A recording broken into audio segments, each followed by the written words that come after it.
So good afternoon again. Our lesson is about right triangle similarity. And 'di ba, tapos na tayo dun sa pag-identify ng mga triangles kung similar ba sila. So this time right triangle naman. And share ko yung ating whiteboard. Ayan. So when we say right triangle similarity, in a right triangle, an altitude drawn from the vertex of the right angle to the hypotenuse forms two right triangles. So halimbawa, ito yung ating triangle. And then we have ABC. So here is the angle A and then B, C. And then, ito yung ating magiging altitude. Ito, from the vertex. Ayan.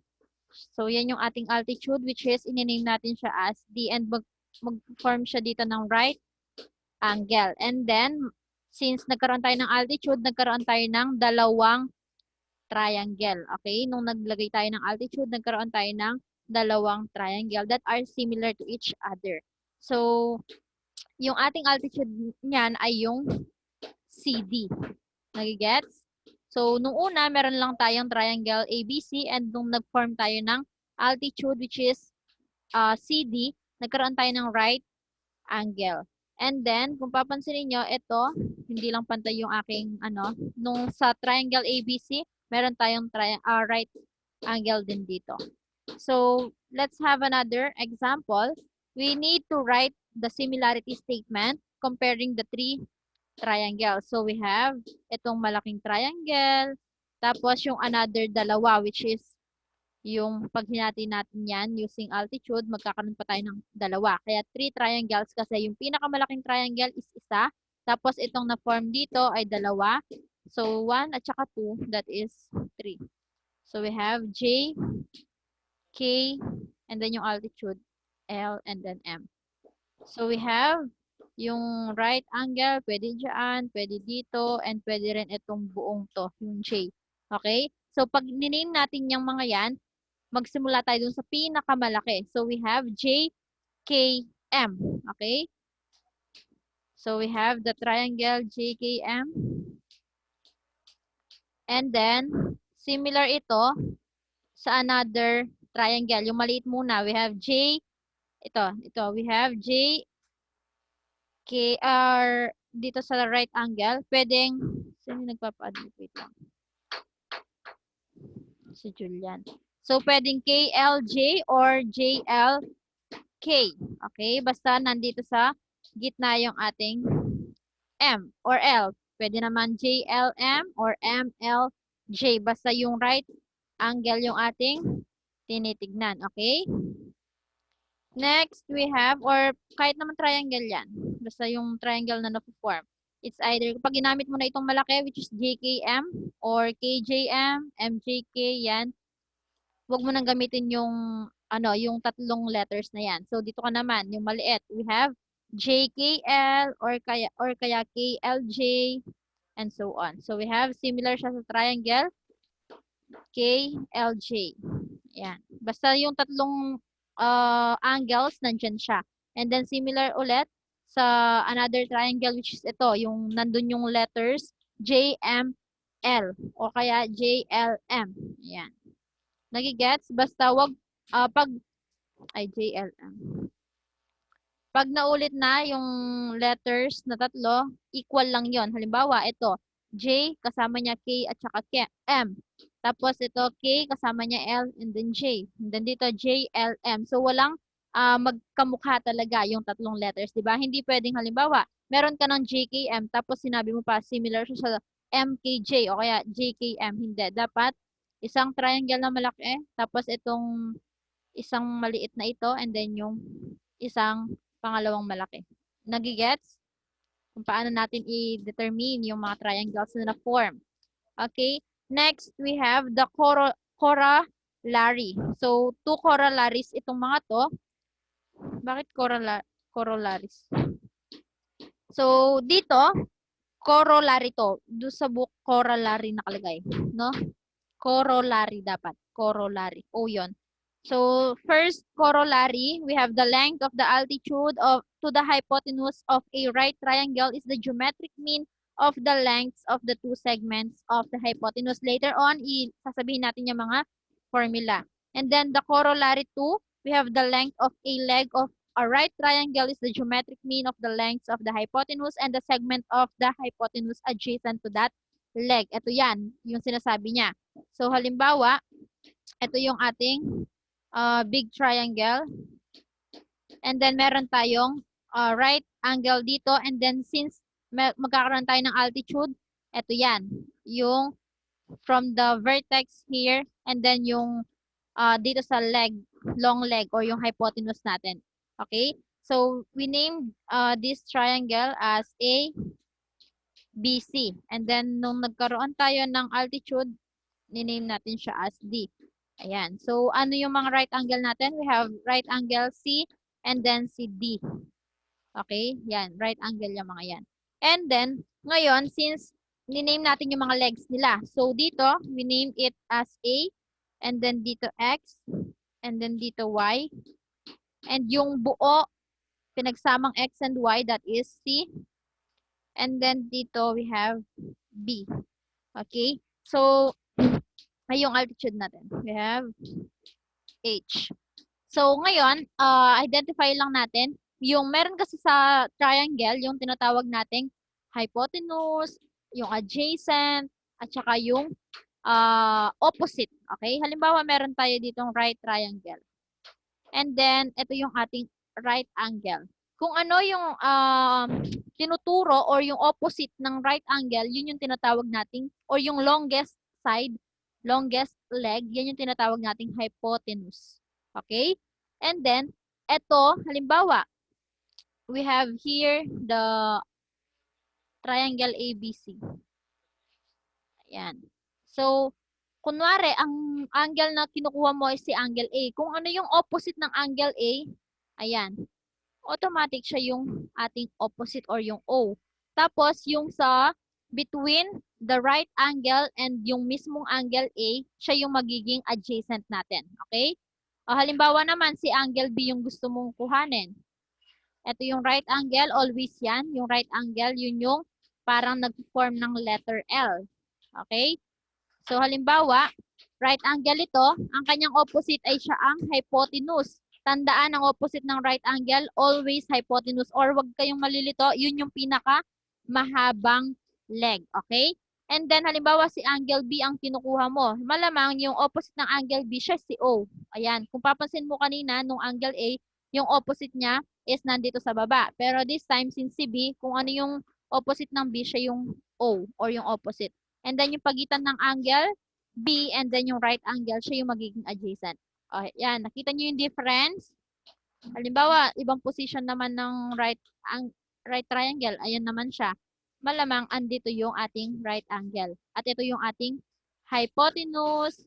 Tapos halimbawa, nandito yung angle natin. Yung opposite niya is nandito. And then yung pagitan ng right angle and then yung angle mismo, siya yung magiging adjacent. Nakuha kung paano mag-identify ng mga opposite, adjacent, and hypotenuse? Nakuha? Yes po. Okay. So, now, erase ko lang yung mga binigay kong additional information sa inyo. Ngayon, we have this one, yung sa triangle kanina. Ayan. Ngayon, meron tayong ginagamit na formula. So, halimbawa, ito yung ating h squared. Always ito. So, kukunin natin yung kanyang, ito yung leg. We have, yung sa hypotenuse, ito yung hypotenuse natin.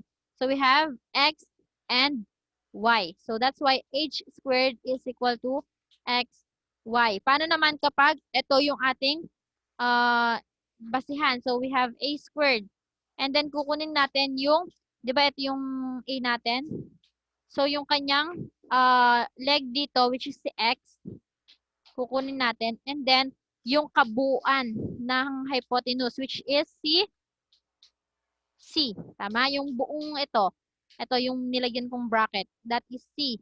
Pero since ito yung A natin, ano yung leg niya? We have X. Ito yon. And then pagsamahin mo lang yung kabuuan which is C.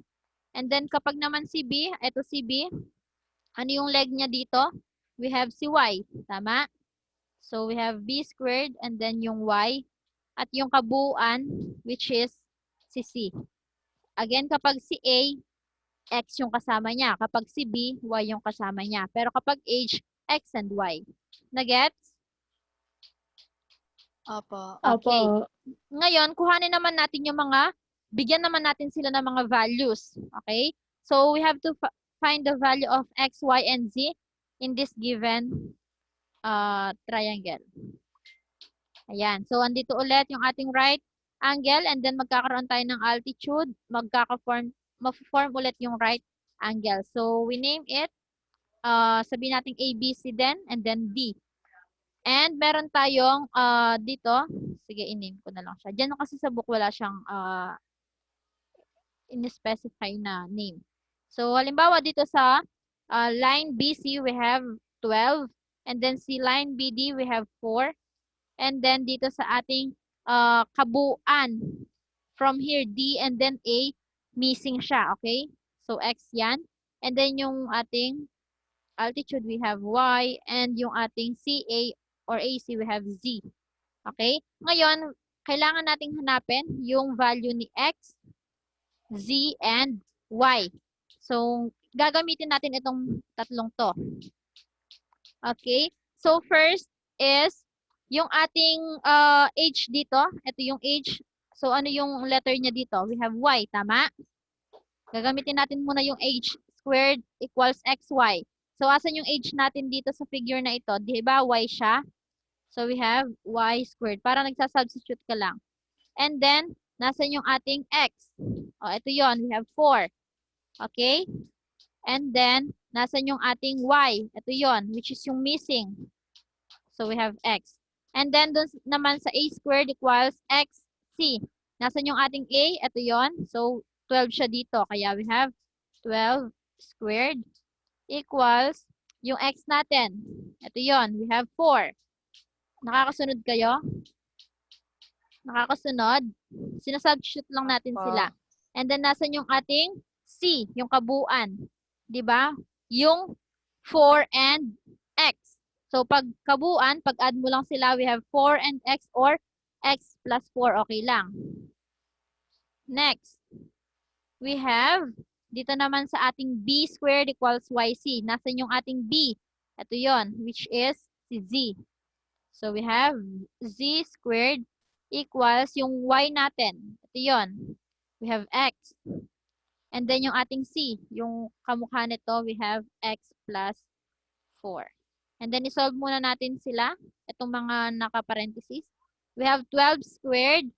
12 squared, that means 12 times 12. Okay? So, 12 times 12, that is 144 equals, anong gagamitin natin dito? Method. We have the distribution or distributive property. 4 times x, that is 4x. And then 4 times 4, we have 16. And then combining like terms, okay? So, si 16, lilipat siya magiging negative. So, we have 144 minus 16 equals 4x. Nakikita pa ba yung part na to? Okay. Opo. So, solve nyo sa calculator nyo. We have 144 minus 16. What will you get? What will you get in solving using calculator? We have 128. And then, we have 4x. So, for us to get the value of x, we need to divide both sides by 4. And then, makakancel itong 4. So, natira is x. And 128 divided by 4, that is the value of x. So, will you divide 128 divided by 4? So, when you divide 128 by 4, that is equal to, oh yes, Bien? 32 po. 32. Very good. So, ibig sabihin, meron na tayong value ni x, which is 32. O, isulat ko lang dito. X is equal to 32. O, erase ko na yung pinag-solve natin, ha? Next. Dito naman sa z squared. I-solve natin siya. So, ngayon, Si z squared, kakopy lang natin. Dito ko na lang susulat. So, we have z squared equals, so x times x, we have, ay, X squared po, x teacher. squared. Or, pwede rin naman natin, direct na, since meron na tayong value ng x, pwede naman natin siyang i-solve directly. Okay? Kung gusto mong i-substitute na yung value ng x, since nakakuha na tayo ng x squared siya, or pwede naman natin siyang i-substitute na. Okay? So, pag inano natin yan, si x is 32, and then we have another 32 plus 4. And 32 plus 4 is equal to ilan? 32 plus 4 Oh, 36. And 36 times 32, what will you get? 32 times 36, pa-solve sa calculator. 1,152 po. 152. Very good. And paano kaya natin matatanggal tong square? Ito, yung exponent na 2. Sino nakakaalala? Extracting the root po, teacher. Subtracting the root. So, maglalagay tayo ng square root and then cancel. So, we have z equals, so sa calculator, pwede nyo kunin ang square root of 1,152. So, kunin natin. And, ang nakuha nating value is 32 or 33.94. Same ba tayo na nakuha? Kasi masyado na siyang malaki para kunin natin yung mga factor na merong ang tag dito, value kapag kinuha natin yung kanyang root. Okay? So, sa book, ang nakalagay is, wait lang, erase ko lang. 24 square root of 2. So, kapag kinuha natin ang 24 square root of 2, same lang naman ang value, which is 33.94. So, okay na yan. Kasi yung sa book, ang ginawa nila, kinuha muna nila yung factor ng 1,152. Okay? Okay na ba tayo dito? So, we have the value of z, which is 33.94. And last na lang, kunin na lang natin yung ating y. Y na lang ang nawawala. So, in solving for the value of y, ito yung gagamitin natin, di ba? So, we have yung y squared equals 4 times x, which is our x, 32 yan. And then y squared equals 4 times 32. What will you get? 128. 128 po. Very good. And extracting the root again. So, kukunin natin yung square root ng 128. O, ano yung makukuha nyo? Square root of 128. That is 11.31.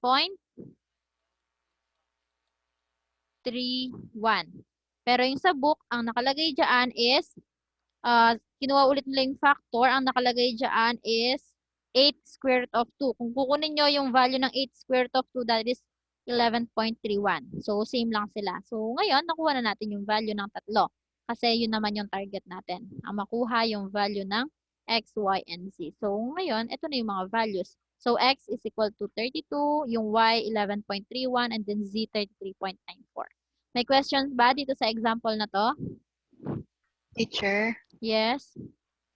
yun po dun sa 12 squared, teacher. Kaya po hindi na po nag-extract ng root dun kasi po nag-combined like terms ng po tayo. Saan dito? Opo. Kasi 12 squared, that is 144. Tapos, ito naman distribution, 4x plus 16, and then combining like terms, ayan. Kasi wala na siyang ano, yung mismong, kapag yung mismong kinukuha nating variable, ang naka-square, hindi siya pwede. Kailangan nating extract yung root. Pero kasi dito, may value na siya. Okay? May question Okay pa po, about salamat dito sa example na to?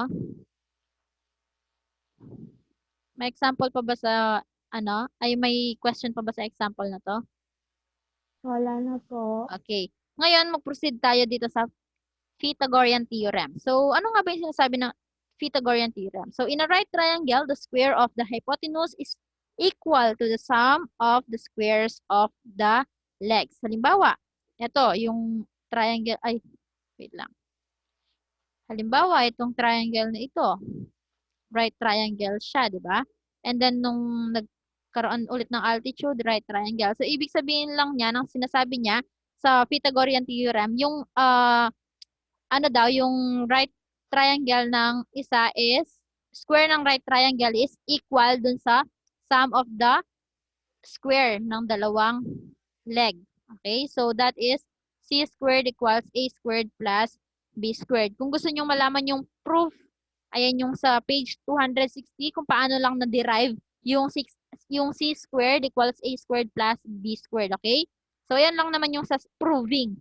Pero since ang pag-uusapan lang naman natin yung sa Pythagorean theorem, magsasolve lang naman tayo ng mga problems na kung saan related or involved yung ating Pythagorean theorem. So, dito sa example number 3, madali lang siya kasi ang kailangan mo lang gawin is to substitute the value of A, B, and C to the formula, which is the Pythagorean theorem. So, for example, dito sa ating table, di ba meron tayong A, B, and then C. So, sa number 1, ang value ni A is 7. And then, value ni B is 24. And then, yung C natin ay nawawala. So, we have X. Ngayon, para mahanap natin yung value ni X using this formula or use this formula. So, we have C, yung C natin ay X, and then squared equals, huwag kinakalimutan yung exponent. Okay? So, yung A natin, which is 7, squared ulit, plus yung B natin, we have 24 squared. Okay? And X squared is equal to 7 squared, that is 7 times 7 or 49. And then, dito sa ating 24, 24 times 24 or 24 squared, pa-solve. 576 po. 576. And then, kailangan nating i-add dito. So, 576 plus 49. That will give you ilan? Plus 49, 625. Tama? Opo, Tama? teacher. Okay. So, ayan, extracting the roots. So, cancel, cancel. Kunin natin yung square root ng 625. And that is whole number which is equal to 25. Therefore, ang value ni x dito ay 25. Okay? Next, dun sa ating example number 2, ang value ni A ay x or yung missing. And then yung B, we have 20. And C, we have 29. So, i-substitute lang ulit natin sila dun sa formula. So, yung C natin ay 29. Ito yung sinasabi ni Krisha kanina kung ano yung gagawin natin kapag ganito. So, we have 29. Tapos yung A natin dito ay X. Then yung squared. Plus, yung B natin ay 20. And then squared. Ayan. So, kapag number lang siya, i-solve mo siya. So, 29 squared, ilan? 29 squared. 841 po. Ha? 800? 841 po. 41. Okay.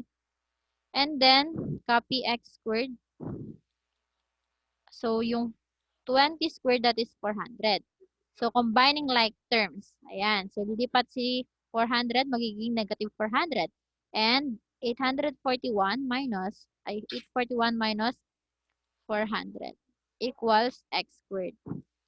And 841 minus 400, that is 441. Sabihin nyo na lang kapag may error ako. And then x squared. So, extracting the roots. Ano yung value ng square root of 441? Square root of 441, we have 21. Okay? So, ibig sabihin, ang value dito ni x or yung ating A is 21. And last example, we have yung ating A. Erase ko na ito, okay? Kasi malaking space ang kailangan dito. Erase ko na sila. So, dito naman, ang ating given sa A is x plus 1. And then yung ating B ay x plus 8. And then yung ating C ay 17. So, using the formula, c squared equals a squared plus b squared, ang c natin ay 17. So, we have the exponent 2. And then yung a natin ay x plus 1 squared. Don't forget to put parentheses. Plus, Yung ating B, we have x plus 8. Kasi kapag di ka naglagay ng parenthesis, akala mo yung 2, ay yung squared, dito lang siya sa 8, okay? Kaya maglagay tayo ng parenthesis. And then 17 squared. Solve. We have 289. Yes, 289. And then, dito, since ito ay naka-square, yung, ano siya eh, di ba, binomial, ang kailangan mong gawin is, ihiwalay yan. So, x plus 1, dalawa daw x plus 1. So, gagamitin natin dito ay FOIL method. Yung first term, we have x times x, x squared. And then yung outer, we have x times 1, that is x. And then yung inner, 1 times x, that is also x. So, x plus x, that is 2x, dalawang x. Tama? Kasi addition yan. And then yung last term, we have 1 times 1, that is 1. So, we have here x squared plus 2x plus 1. Sabihin kapag hindi nakakasunod, ha? Erase ko lang ito. And then yung pangalawa naman, x plus 8. So, ganun din. X plus 8, dalawa. And then using FOIL method, so we have the first term, x times x, so we have x squared. And then yung outer, we have x times 8, that is 8x. And then yung inner, 8 times x, another 8x. So 8x plus 8x, that is 16x. And then last term, we have 8 times 8, that is 64. So we have here x squared plus 16x plus 24. And then we need to combine like terms, okay? 64 po, teacher. Ay, sorry, 24 yung nasulat ko. Thank you. Yan, minsan kasi iba yung nasulat ko sa nasasabi ko. Plus 64. Okay? And ngayon, combining like terms, yung parehong x, may exponent na 2, pagsamahin. So we have dito 289, sana hindi mag-end yung meeting nang hindi tayo natatapos. So meron tayong exponent na 2 dito. Meron din dyan. So automatic may invisible silang constant na 1, di ba? So 1 plus 1, that is 2. Ibig sabihin, dalawang x squared ang meron tayo. And then yung may x lang, we have 2x and then 16x. So pag sinama, we have 18x. And then ito, yung constant, we have 1 and 64. Pag pinagsama, we have 65. Nasundan? And ngayon, kailangan nating i-factor. Ito. Ay, tama ba? 60. Bakit dito? Tama naman, no? Na 65. Ayan. Ngayon, kailangan nating, since meron pa tayong 289 dito, kailangan nating i-transpose. Okay? So, magiging 2x squared plus 18x plus 65. Pag nilipat si positive 289, magiging negative 289. And since combining like terms, meron tayo ditong dalawa. We have 65 and negative 289. Kapag sinubtract yan, kasi different sign, 289 minus 65, what will you get? 289 minus 65, we have 224. And susundan natin yung sign na may pinakamalaking number at ang may pinakamalaking number dyan ay si negative 289. Okay? That is why negative 224. And since, kung papansin niyo may kasamang number itong x squared. So, ang gagawin natin, kung papansin niyo din, na even number silang lahat, i-divide natin yan sa 2 para mawala na yung kasama ni x. Okay? So, magiging x squared na lang. Tapos, yung 18 divided by 2, 9 na lang siya. And then, yung x. And then, 224 divided by 2, that is negative 112. Okay? And factor natin itong x squared plus 9x minus 11. So, para mas madali, ito yung kanilang factor. Yung x, hiwalayin mo sila. X. And then, yung factor ng 112 na kung saan kapag sinubtract, is makukuha natin ay positive 9. So, that is 7 and 16. Pag pinag-multiply yung 7 and 16, that is 112. And since positive dapat ang 9, dapat yung mas malaki yung positive. So, mas malaki si 16 kay 7, kaya positive si 16.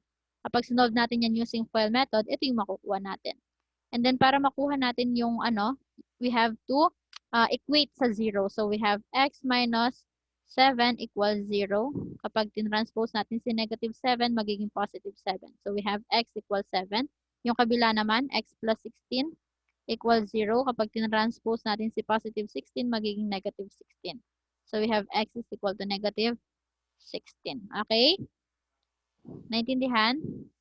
Diyan sa book, yung 7 lang yung kinuha nila. Pero dalawa yan.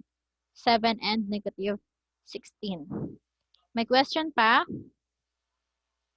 May question ba dito? Wala po. Okay. So, that ends our meeting for today. Dun sa mga naguguluhan pa, isend ko na lang ulit yung ating video kasi may mga na-late sa inyo. Okay? And remind ko lang ulit yung mga may missing requirements pa. Huwag nyo hintayin na matapos yung 4th quarter nang wala kayong grades kasi magsa-summer kayo. Okay?